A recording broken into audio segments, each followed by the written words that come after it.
Robin, the last time I think we sort of ended up as the, shall we say, Spain and France, if you will, as Christian countries. Now we're becoming Christian countries, and had coalesced around Christianity to drive Islam out of Europe. I mean, they've been bottled up by Islam. First, I think on the East, in terms of the rise of Islam in 600 AD, etc., and its conquest through the eastern part of Europe, if you will, up into Russia, etc., and also into India. And then its movement across North Africa, and then into Spain and Portugal, and to some extent into France. So Europe had been bottled up. The Visigoths had been defeated. But over time, internal problems in terms of the Moors or the Arabs and the different empires that came and went, that were Muslim empires, the Almoravids and the Almohads, etc., leading, shall we say, to defeat of the Moorish Arabs in 1492, pretty much with that battle of Quito, I think it's called, and the driving of so many Muslims and Jews out of Spain and Portugal, because the Jewish population had lived very well and the Christian population lived very well together under the Moorish Arabs. So we're entering a new phase. Can you paint that for us in terms of the rise of Christianity and now it begins to move out of Europe, especially in terms of its movement around the African coast, and in terms of being a trading and a navigator, and wanting to get away from that blockade on the east by Byzantium, etc., which the Crusades, could not penetrate, and now wanting to get a trade route around Africa.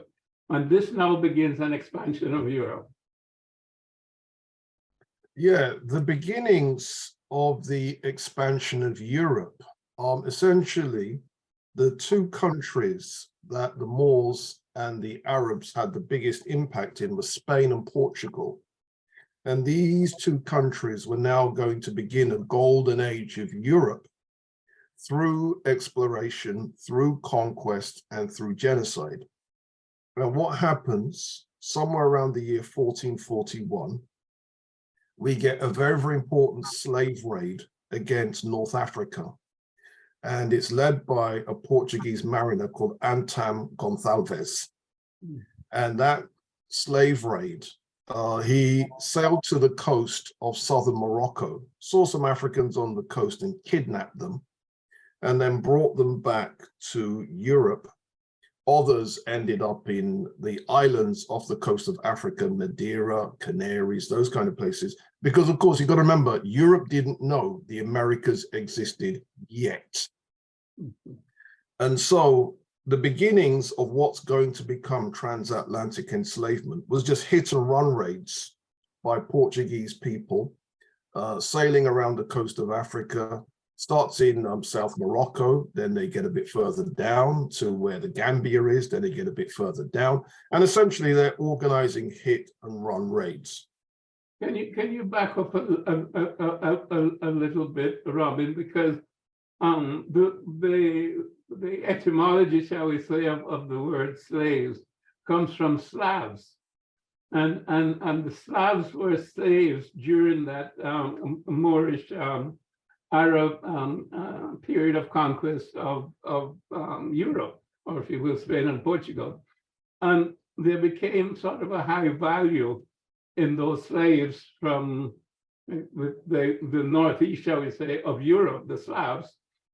They became, in a sense, prized possessions. And in some sense, they diluted the population of the Moors, because again, the Moors and Arabs were Muslims, and they were allowed to have more than one wife. So these women were apparently attractive, etc., etc.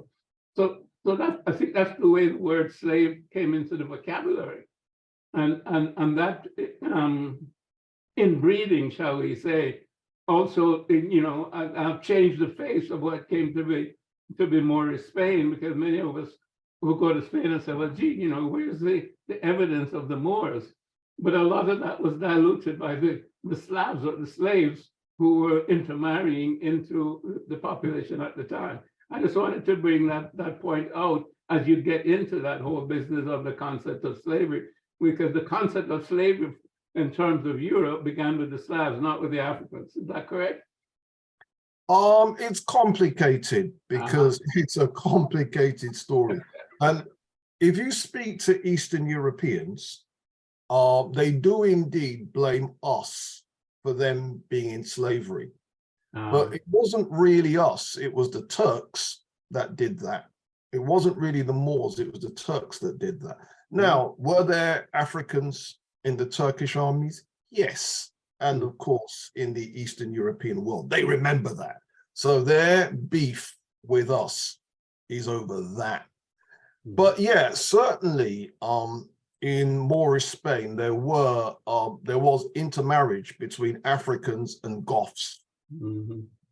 Not necessarily Slavs, but more Goths. Slavs would have been more Eastern Europe. And yes, you're right, certainly captured Slavic people did end up in the Arab world. And one of the changes that created is a lot of people that call themselves Arabs today are in fact Slavs. Yeah. Again, you're not going to get any Arab historian that's going to admit that, but those are the facts. So they brought in and what then happened was, of course, is as slavery in the Arab world took on more and more of a racist nature, they intermarried with the Slavs, but then tried to keep us down during that period as well. So that's how you end up with Black people at the bottom, lighter skinned people at the top, and the people at the very top are actually near white. And how you end up with a situation like that is essentially the differential treatment of the Slavs over generations compared to the different treatment of Blacks over generations. And that's how you will end up with a situation like that. So yes, you're absolutely right. In places like Egypt, places like Arabia, places like the Middle East, a lot of people that classify themselves as Arabs are in fact Slavs. I think that's important to note, because as we come forward in terms of history up to the present, a lot of Africans, if you will, Blacks, if you will, call themselves Arabs. I mean, if you look at Sudan today, et cetera, I mean, you know, everybody there calls themselves Arab, and you look at them, they look like you and I. And so the question is, who or what is an Arab? Is it somebody that speaks Arabic? Or does it have something to do with DNA or ethnicity? Or it's a complicated story. Linguistic. Let me give you an anecdote to do with that. Okay.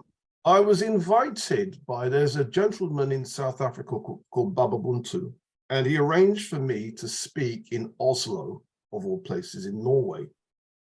And what happened was I was invited to give a lecture, and then straight after that, an Araby-looking gentleman stood up after me to also give a lecture. And the Araby-looking gentleman explained that he's not actually Arab, he's Nubian. And he was arguing that people in Sudan should stop using genealogy for history and should start using history as history. Now, from a genealogical perspective, if you're descended from an Arab, you're classified as Arab. That's why you end up with Black populations being classified as Arab, because if you've got an Arab ancestor, that allows you to claim Arab ancestry. And so in other words, I'm looking at this person and I'm expecting pure rubbish to come out of his mouth. On the contrary, the scholar came hard. And what he was arguing was Sudanese people should stop using genealogy. Not only that, they should embrace their Blackness. And he was trying to facilitate the resurrection of the medieval Sudanese language, Old Nubian, And he published a book where you've got Old Nubian and Arabic, so an Arabic speaker could facilitate learning Old Nubian. And the other part of the book was Old Nubian English, so an English Sudanese speaker could facilitate learning Old Nubian. And he wanted to get the Arabicized Sudanese to embrace their blackness, to embrace being, descended from ancient Kush, descended from medieval Makuria, Alwa Nobadia. And not only did he give this presentation, Her Excellency, the ambassador, the Sudanese ambassador, who again would have classified herself as Arab, he said that in front of her. Now she tried to challenge him, and he was very diplomatic in trying to tell her, listen, you're not an Arab, you're black. And it was a really interesting thing because, I prejudged this guy. I thought he's not going to be saying anything. And the result was he actually came harder than almost anybody, So the Sudanese issue, and are Sudanese people blacks or are they Arabs? It's a complicated question, but there are people who you might think would classify themselves as Arab, and they're saying, we're black. And that's the way that they're stepping with it. Well, it's interesting, and it's one of the problems that Africa is going to have to solve in terms of its history and where we are as Africans at the present time in terms of claiming a geopolitical place at the table of nations. We're going to have to solve that whole Christian, Muslim, traditional African, what is an African? And we'll get back to that because I think it's very interesting. As you say, it has many dimensions. But let's get back to Henry the Navigator maybe, and then now the second rise of Europe as they begin to trade, shall we say, around the coast of Africa after they have pushed the Moors and Arabs out of Spain and Portugal. And the Portuguese were the original ones, shall we say, I think, who began to do the navigating. And they gradually came around the coast to Senegal, and then maybe down to Benin, and then maybe down to Congo, because I think they were looking to try to get around the Cape of Good Hope, and to avoid that whole blockade by the Muslim Byzantine Empire, et cetera, et cetera. Can you take us through that? Yeah. The Portuguese were essentially organizing hit and run raids. It wasn't organized mass enslavement. It sees some people snatch them. But the Portuguese, in doing that, one of the unintended consequences is we do have very detailed Portuguese accounts of Africa. So we have the Portuguese swap diplomatic envoys with the Empire of Benin on a modern map where Nigeria is today. And there's a lot of detailed information that then comes out from Portuguese sources on the Empire of Benin. Before they got to Benin, as you say, they got to the Gambia region. I can't think of a Portuguese chronicle from Gambia, but certainly Benin, yes. Then you've got the accounts of places like the Ashanti. Well, it's not the Ashanti Empire then, because it's before that. In the Ghana region, we've got Portuguese accounts there. Then you've got further down, you come to places like Congo and places like Ndongo and Matamba. This is where Queen Nzinga's from. And there's Portuguese accounts there. Then we get as far as the Cape of Good Hope, the southern tip of Africa, and the empire there is Munu Mutapa. Most people think Munu Mutapa is just Zimbabwe. No, the Portuguese are absolutely specific in telling us that Munu Mutapan authority went all the way down to the tip of South Africa. And people are watching this and you want a source. Duarte Barbosa, writing in 1517, has this information. And I think that's important, Robin, because one of the justifications of the immigrants who came there, the Boers who are the Dutch and as well as the English, they claimed that there was nobody there. The territory was not occupied, and therefore you can't say it was African. They are the original people. And this shows that that's a lie. Yeah, and so the Portuguese source Duarte Barbosa makes it clear that that's a lie. And it also makes it clear that a lot of Southern Africans, when I wrote When We Ruled, my co-writer was a Zimbabwean, Fari Ray Supia. A lot of Southern Africans are being taught lies about that history. So what they want to do is contain it to Zimbabwe. But Munu Mutapa wasn't just Zimbabwe. It's all the way down to the tip of the Cape of Good Hope. Then we have Portuguese accounts of the East African civilization, the Swahilis. And so we learn, for example, that the Swahilis had 3-, 4-, and 5-story houses from the Portuguese accounts. And then we have a Portuguese account of Ethiopia.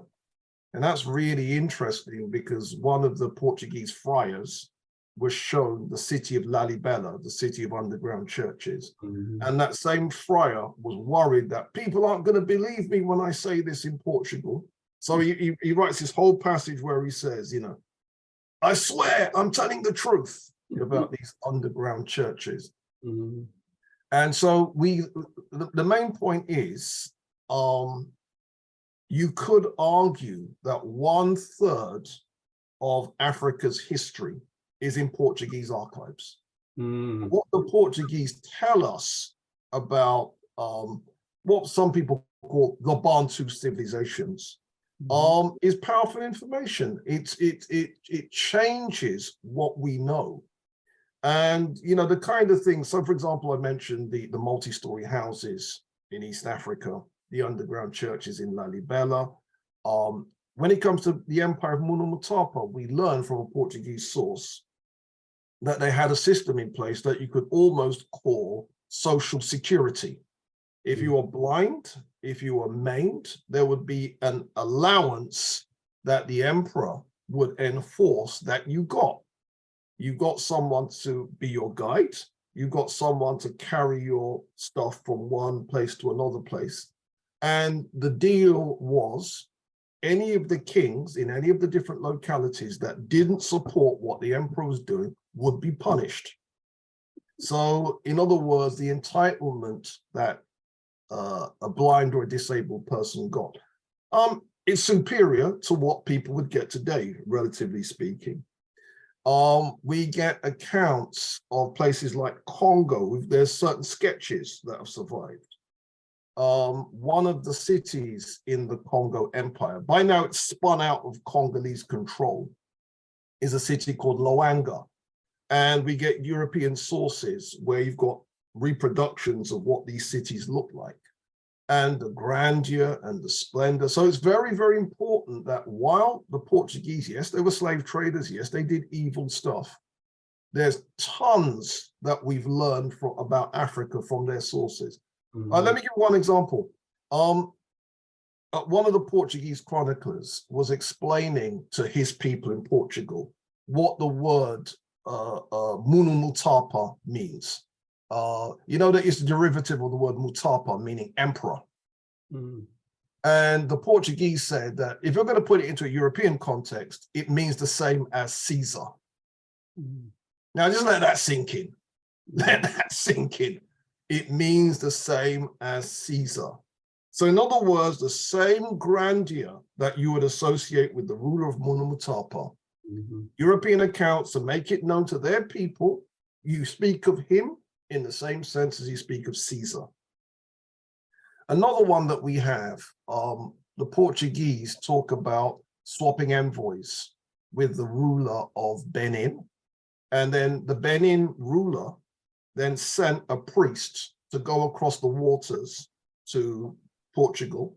And because the priest was going across the waters, the priest was from the priesthood of Olokun. Olokun, the god of water. Yeah. Okay. Portuguese accounts translate that as Neptune.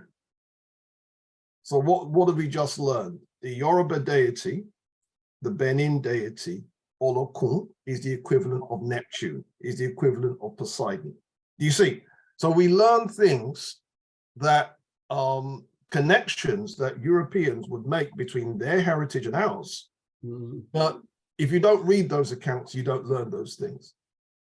I think the other thing you get from that is that the early contact was a contact, if you will, between equals. Absolutely. In terms of trading, exchange of goods. And slavery, in a sense, was incidental because that was a bit of a norm at that time. Defeated people were used as slaves, etc. And it had a different connotation, which takes it back to the Slavs in Europe that we were talking about initially. It did not become a commodity in the sense in which the transatlantic slave trade became, a trade in human beings as commodities until when maybe mid 16th century or mid 17th century. You're right. And just to give you the kind of thing, you mentioned trade. One of the things that the Benin Empire traded with Europe was soap. And they traded so much soap that the people of Portugal banned the importing of Benin soap so that they could protect their own soap industries, because the Benin soap industry was wiping theirs out. And can you see now how we now look at our history and heritage very differently? What we were making soap, we were trading soap.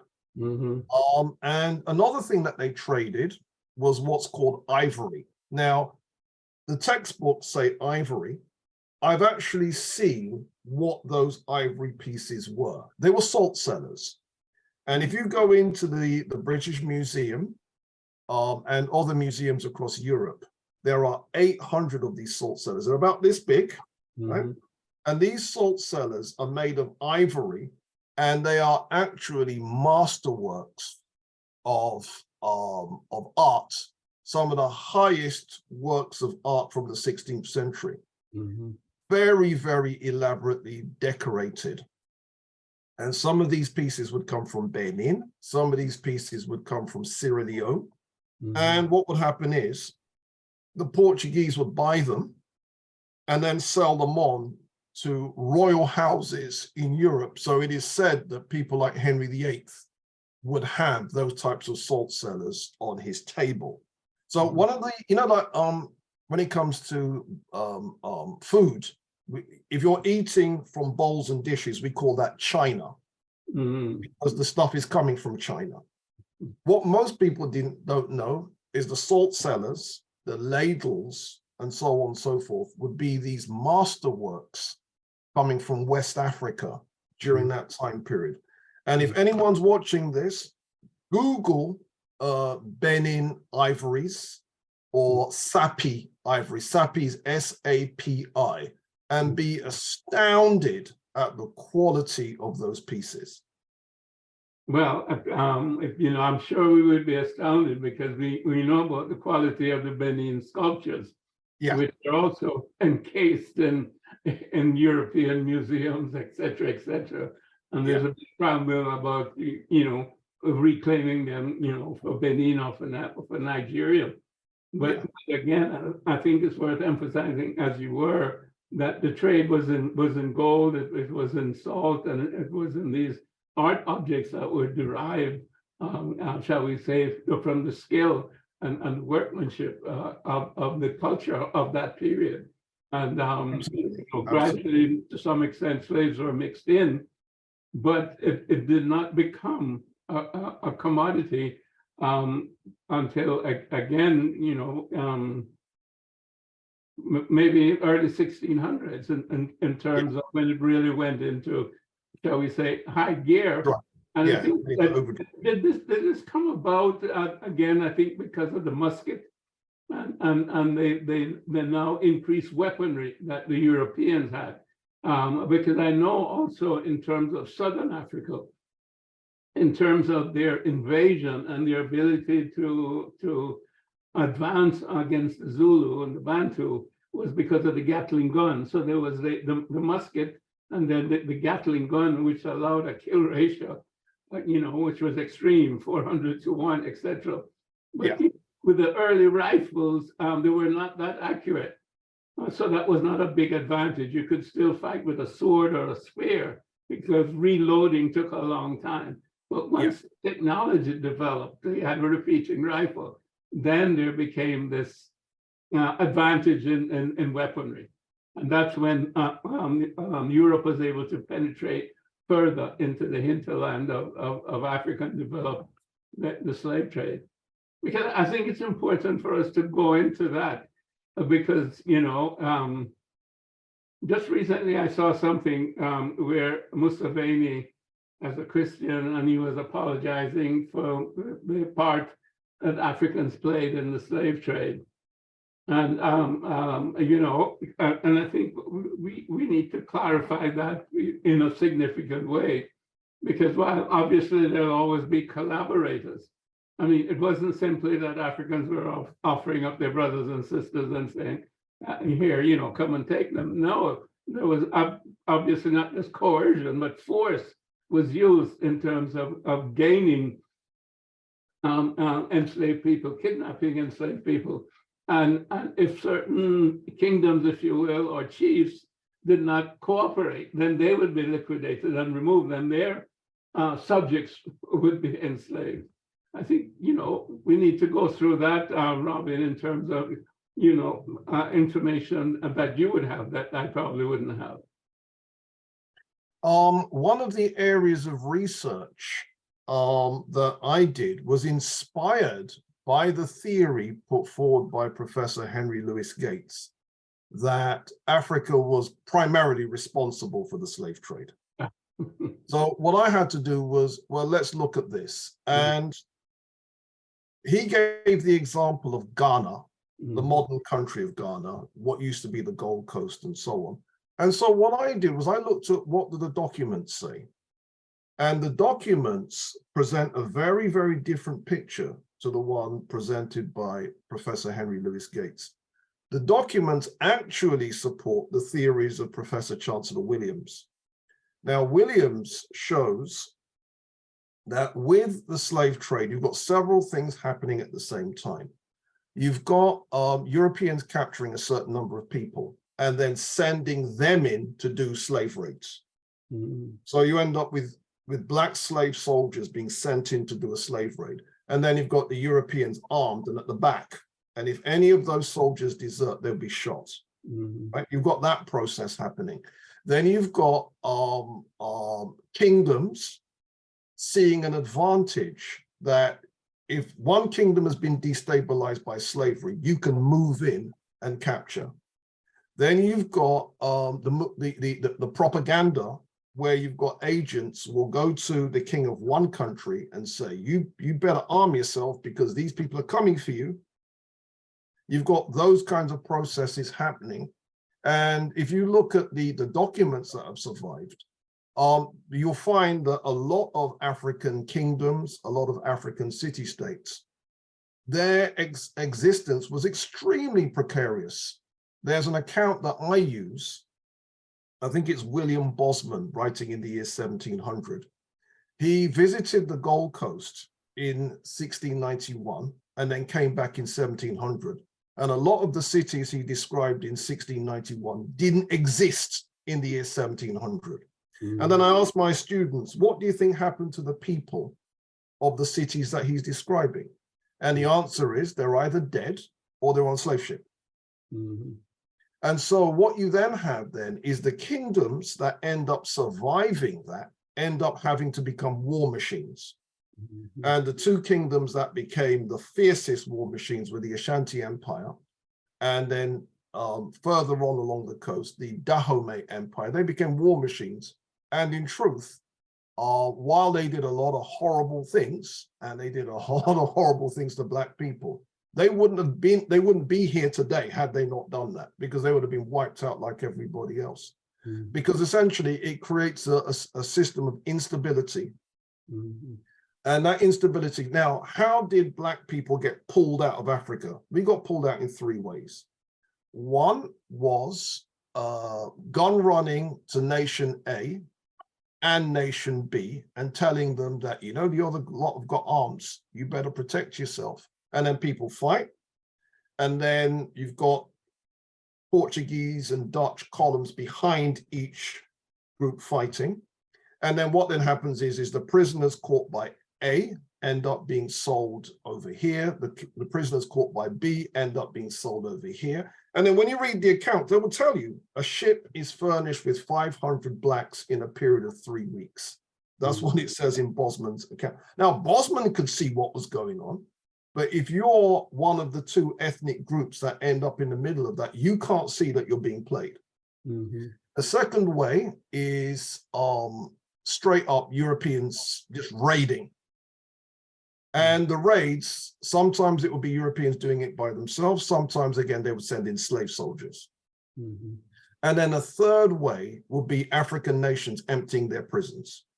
The scholars that talk about the three ways is, in fact, you probably know them, Professor Varing Shepherd and Professor Hilary McD Beckles. I use their materials, teaching material, and they describe this. So about 45% of people were captured by raids, countries raiding each other. 40% was Europeans just snatching people, and 15% was people opening their prisons.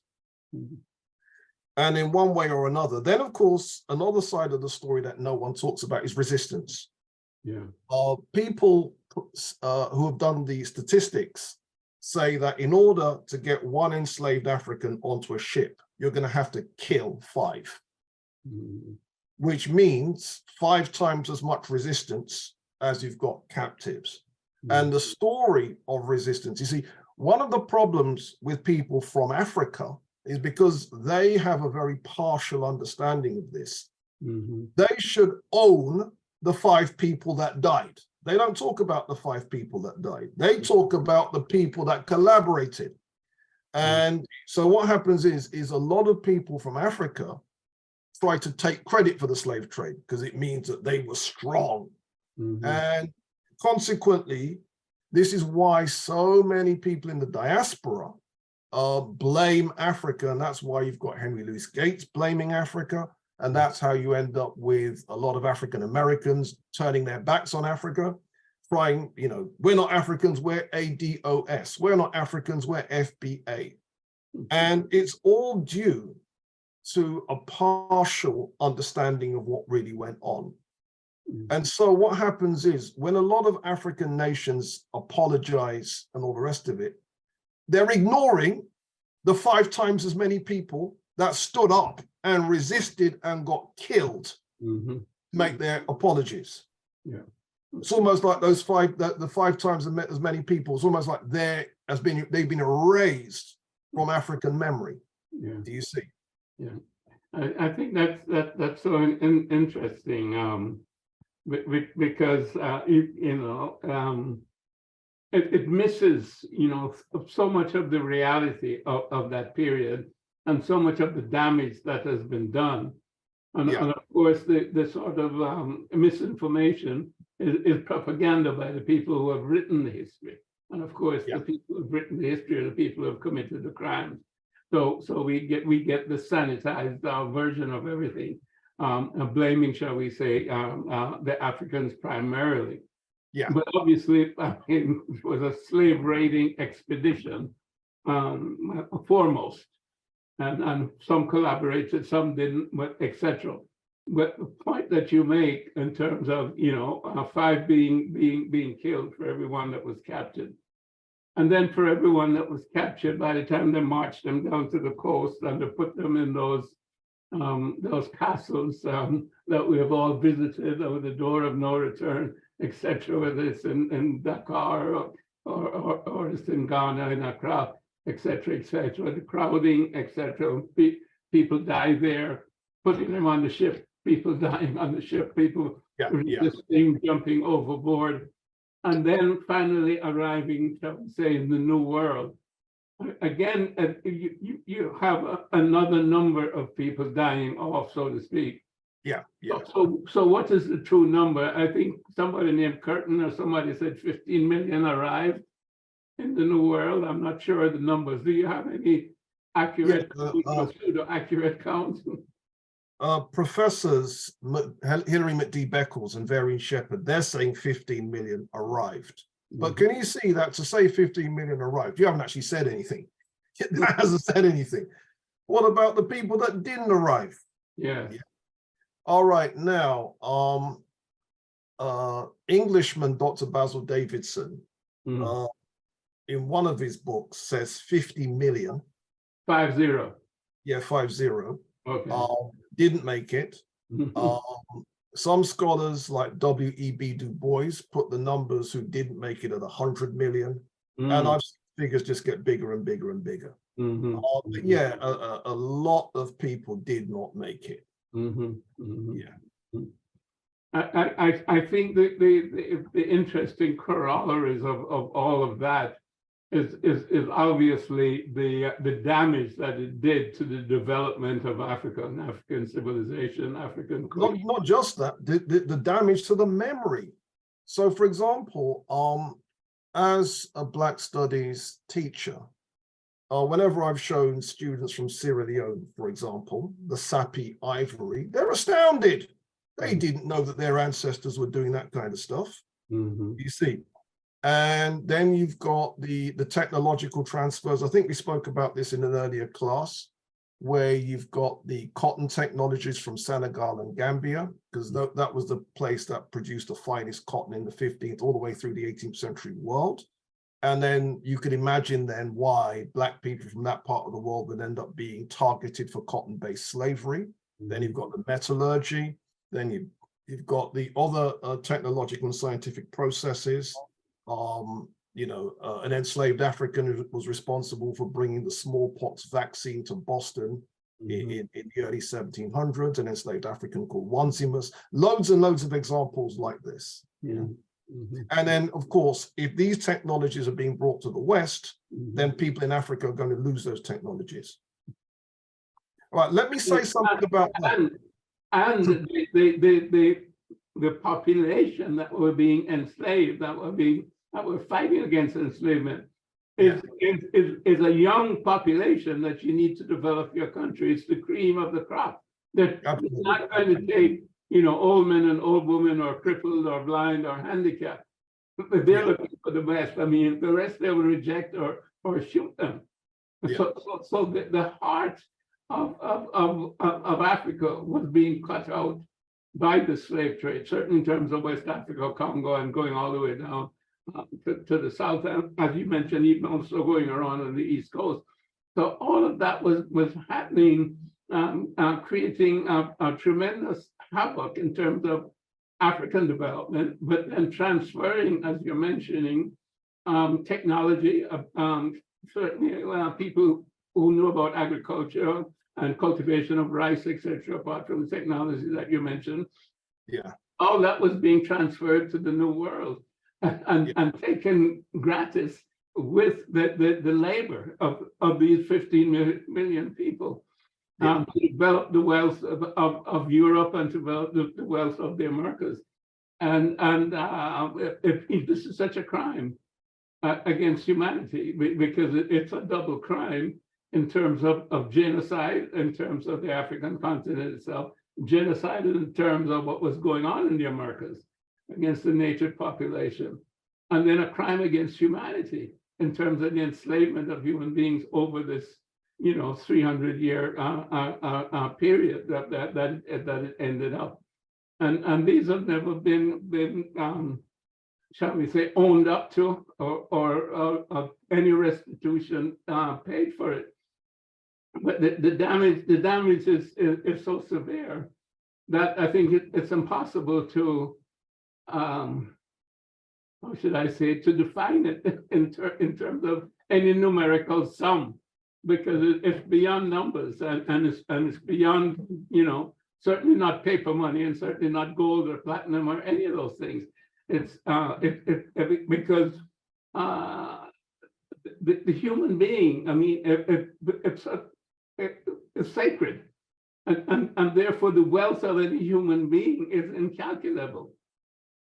So where are we? How do we start talking about reparations? But I don't want to go to reparations yet, because I think it's important, for us to excavate, shall we say, a little more deeply that whole business of the enslavement of our ancestors and the transatlantic slave trade, because the cruelty, was enormous. And in terms of how we were spread, basically all over South America, certainly, Brazil, Argentina, Ecuador, Colombia, Panama, Honduras, etc., Mexico coming up, North America, Canada, and the barbaric treatment, the slave codes, I mean, the dehumanization, and then how that dehumanization was justified in terms of academia, and we get back to Bernal, etc., and then how history was rewritten. Can you deal with that in terms of rewriting history and hiding, our contributions, from the beginning of history, shall we say, in terms of Nile Valley civilization? All of that, was in response, shall we say, to the horrors of the slave trade. They had to justify it by saying that we weren't human beings. Yeah, I take a slightly different view. And this is what I'm coming with that's different. Mm-hmm. The era of lying about history wasn't the 19th century, the 18th or the 17th centuries. It was the 20th century. Mm-hmm. The time period where it became hardest to find an honest book on world history was the 20th century, not the previous centuries. There were too many people that couldn't keep their mouths shut in the 19th century. And there's too much literature that credits us in the 19th century. So when I wrote When We Ruled, what I did was I wrote a chapter called Survey of the Documents. And what I did in that chapter is I surveyed what data existed on African history. And what I found was this: you had a number of different traditions. From the 15th century through to the 19th century, you had what I called the diplomats, the envoys, and the spies. And what these people did was visit an African country and write about it. And they would write about it so that their people would know, okay, this is where the cities are, this is where the walls are, this is how many troops that they will have, this is how much opposition you could expect, this is where the trade routes are. And those documents exist, and they don't paint a picture of a primitive Africa. So you've got books like History of the Kingdom of Congo by a Portuguese gentleman called Filippo Pigafetta.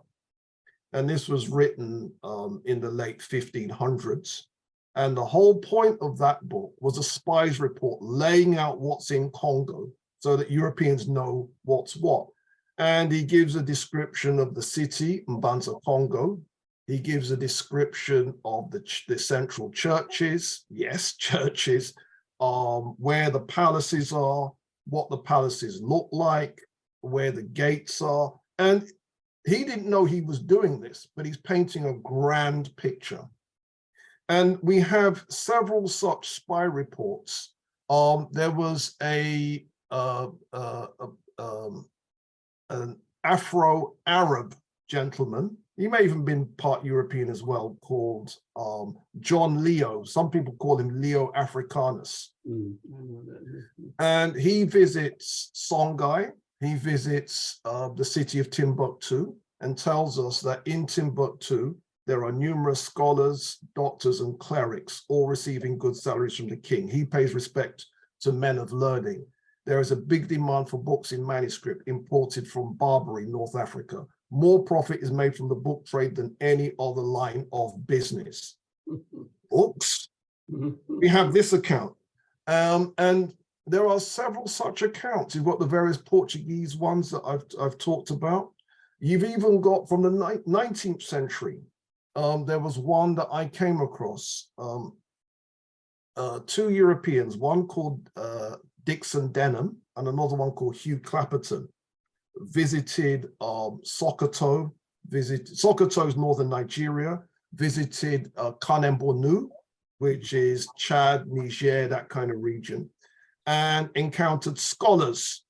And the scholars, if you wanted to chat Greek philosophy, there were Black scholars that you could have that conversation with. And they described this. If you wanted to chat Islamic philosophy, people like Avicenna and so on, you could have that conversation.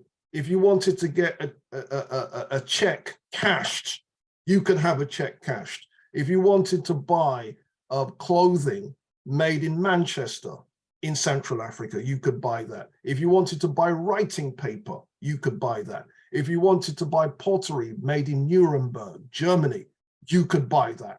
Do you see? So you've got those sorts of sources. And then, of course, you've got what interests the Afrocentrists the most, what I call the Orientalists. So you had a book coming out in the 1780s by a Frenchman called Count Constantin de Volney. His book was called The Ruins or Meditations on the Revolutions of Empires, where he's talking about a Black, Sudanese, and Egyptian origin of civilization. Then you've got his mentor, Monsieur Charles Dupuy, did a book called On the Origins of All Religious Worship. Again, Black origins of Egyptian Sudanese civilization and how that is the parent of everything that came later. Then we get the birth of Egyptology under Jean-Francois Champollion, where he says that the ancient Egyptians are the same people as the modern day Nubians, as he calls them, the Kenas and Barabras, present inhabitants of Nubia, not present inhabitants of Egypt, present inhabitants of Nubia. Then we have the birth of Assyriology, where people are studying the Middle East under the likes of people like General Sir Henry Rawlinson. At the time, he was Colonel Sir Henry Rawlinson, where he describes them as Kushites, right? Then we have the beginnings of the study of Indian civilization. And it was originally thought that the Indian civilization was Aryan. And then when they did some more excavations, they found out that the Dravidians had a civilization before the Aryans got there. And that was like one of those whoops moments. But yet they found that data. And so in the 19th century, if you pick judiciously, you could pick information on African history. And you could have done almost the same research that I did when we were almost all of that information in an earlier form existed. Then you had, in the 19th century, the discovery of some of the Timbuktu manuscripts. And one of them was the Tariq el-Sudan, which enabled scholars to write the history of Ghana, Mali, and Songhai. And in the case of Songhai, give a really detailed history. And so consequently, the idea that in former times, they just lied about Black history, not necessarily. The lies came in the 20th century. So in other words, you could find an Egyptologist in the 19th century that would admit, yeah, the ancient Egyptians were Black, that's you. You can't find one in the 20th century to say that. And in the 21st century, you can't find, Professor Stephen Quirk maybe, Dr. Sally-Ann Ashton. That's it, you've run out. That's your list, right? And so the period of fakery was the 20th century. That was when, in other words, that's when European historiography just turned into pseudoscience. Yeah, I see your point, and I think you're correct. But in other words, there was scholarship that had the information, but at the same time, the information was somewhat esoteric. It was into scholars.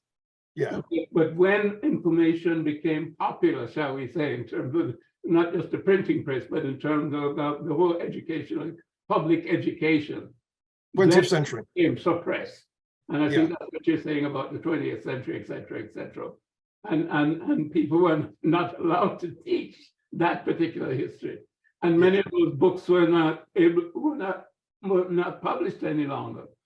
There were libraries, gathering dust in the back rooms of libraries, as opposed to being reproduced and being a part of current information, which really brings us, as you say, quite up to date with people like DeSantis in Florida, who don't think there's any such thing as African history or African American history or anything other than European history, and simply won't face reality per se.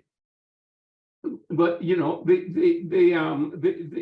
enormity and the destructiveness of that whole period, the 300+ years of the kidnapping and enslavement, and then what it led to in terms of the colonization, in terms of people such as Leopold in Belgium, the 1884-1885 Berlin Conference, where people simply sat down and felt they had a right to divide up Africa. But something, I think it goes back to, wasn't there a papal bull in 1494, I think it was, that told Leopold and Isabella and Christopher Columbus that go ahead, sail over the Atlantic Ocean. Anything you find belongs to you guys, belongs to Spain and Portugal. Africa and Latin, well, it's not Latin America, but the whole Americas. I mean, the Pope, the Catholic Pope, sits down and tells the Catholic world, ignoring everybody else, because Catholic world at that time, I guess, is Southern Europe. And yet you're entitled to the world. Just go out there and grab it, basically. I mean, the mentality of the Pope representing Catholicism as a religion. Where's the Christianity in that? You're right.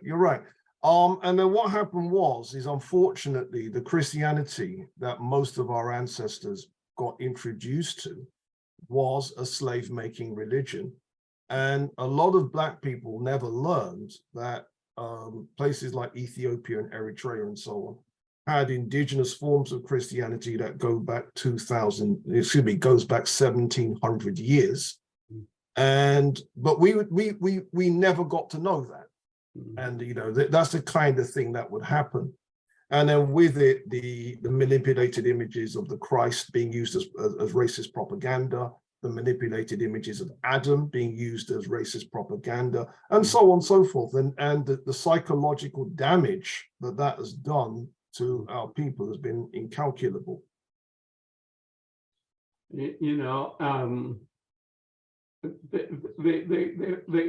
whole history, shall we say, of contact between Europe and Africa has been one of Africa given to Europe, both in terms of an understanding of what it means to be human, as well as an understanding of technology, understanding of civilization. It's always been a giving. And what has always happened in terms of the reverse, whenever Europe has been strong enough to encroach at Africa, Europe has really brought violence and division and chaos into the African continent. And I think basically we've seen that has happened not only in terms of Africa, but obviously it happened in terms of the Americas, and it has happened in terms of the rest of the world over time. And now we have this European American hegemony of over the rest of the world, and now we have a population in excess of 6 billion. And I think we're getting to the stage where most of that 6 billion don't want to be dictated to by a Eurocentric perspective or a Euro-American perspective, because it's quite obvious, I think, that there are significant limitations to the system, because this system has brought us to so many catastrophes, but not the least of which is, of course, the climate catastrophe that we all have to deal with. I think as we go forward, and I know that this is an area that you're versed in as well, and it's something that I like. We need to go back to both the philosophy and shall we say the religion of Africa, although I think you and I know that that's probably not the best term to talk about religion as far as Africa is concerned, because many African countries, certainly you go back to Nile Valley civilization, and there's no word for religion. It's a way of life. And civilization is the product of a way of life, and philosophy is the understanding of a way of life in terms of one's relationship to oneself, in terms of self-knowledge, as well as of the relationship of oneself to the environment, and then to God, if you will, and depending on how you want to consider the environment, whether you want to use a term like God, or you want to use a term like they know nowadays, the unified field, or you want to use the term the void or openness or akasha or whatever. There are so many different names, but that's the original thinking that came out of Africa, and I want us to go back there. Well, we need to go forward more in terms of this. But I want to set the stage so that people know that we're going to do a good job in terms of this, because it brings us to the current confrontation, which I think is a materialistic, individualistic a way of life, which is dependent on scientific materialism, which has pushed spirituality sort of out of the picture, has confined religion to the weekend, and of course, the religious empire has coalesced with that or agreed to it because they didn't want to get wiped out by the secular completely. So we have this dichotomy in terms of how do you live? You live, 5 days of the week or whatever. You live, trying to make as much money or material goods as possible. And then on the weekend, whether it's a Friday night or a Saturday or a Sunday, depending on your religion, you go ahead and talk to God. I mean, it's schizophrenic. You've done a lot relative to African religions, and I just want to prepare our audience that they'll be in for a treat as we investigate African philosophy and as we investigate African religions, because I think we have to do that when we begin to talk about reparations, because what is it we're trying to repair? We have to repair the whole system. It's not a matter of getting X number of dollars for the damage that has been caused. It's a matter of the system has to change. And we need a new system. And if we need a new system, then what is the system that we need? Has it ever been used before?